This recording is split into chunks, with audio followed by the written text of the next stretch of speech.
এখানে পরিবর্তনও পাওয়া যাবে, নতুন বাংলাদেশের মানচিত্রও দেখা যাবে।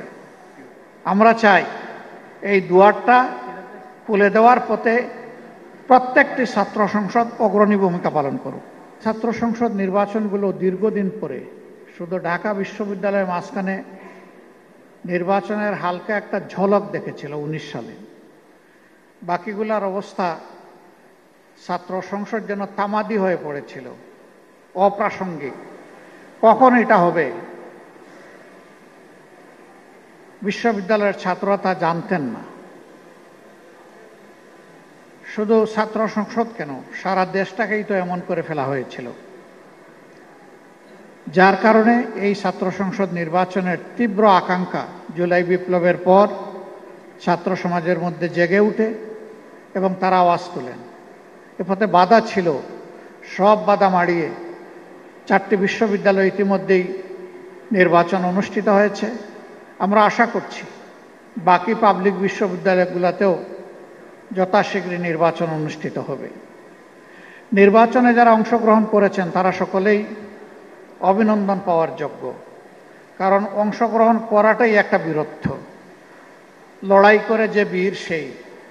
নির্বাচনী এই যুদ্ধে যারা অংশগ্রহণ করেছিলেন সকল ছাত্র সংগঠনের সকল অংশগ্রহণকারীদেরকে আমি অভিনন্দন জানাচ্ছি, এবং বিশেষভাবে যারা নির্বাচিত হয়েছেন তাদেরকে আরেক দফা অভিনন্দন জানাচ্ছি।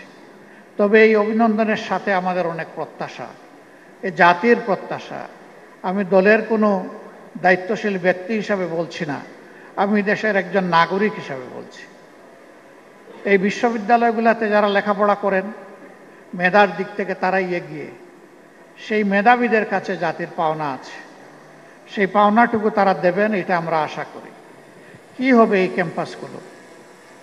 আমাকে কেউ জিজ্ঞেস করলে আমি বলি, এই ক্যাম্পাসগুলো নতুন নেতৃত্বের হাতে এমনভাবে গড়ে উঠবে, পরিচালিত হবে। সমাজের যে স্লোগান আমরা পরিবর্তন চাই, সমাজের যে স্লোগান আমরা নতুন বাংলাদেশ চাই, এখানে পরিবর্তনও পাওয়া যাবে, নতুন বাংলাদেশের মানচিত্রও দেখা যাবে। কাজে এই ছাত্র প্রতিনিধি বন্ধু এবং বোনেরা, এটা মনে করার কোনো কারণ নেই যে শুধু ক্যাম্পাসের মধ্যেই দায়িত্ব সীমাবদ্ধ, বরঞ্চ গোটা জাতির স্বপ্ন সারথি। এই স্বপ্নকে ধারণও করতে হবে, আবার স্বপ্নকে বাস্তবে রূপ দিতে হবে। আমাকে লোকেরা আরও জিজ্ঞেস করে আগামীর বাংলাদেশটা কেমন হবে।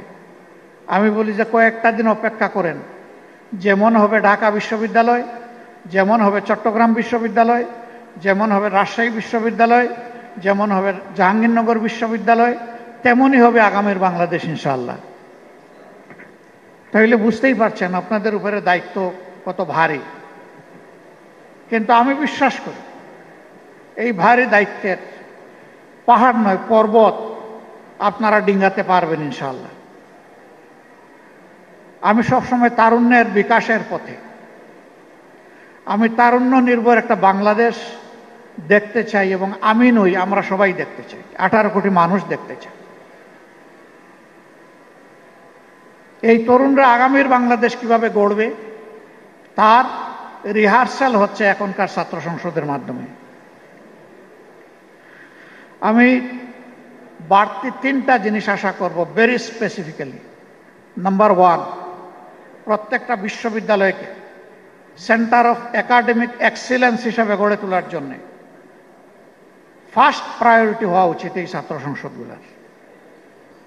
এর সাথে অবভিয়াসলি শুধু বই খাতা মেলে পড়ব আর ক্লাসের একটা লেকচার আমি শুনবো দেখব, বিষয়টা তা না।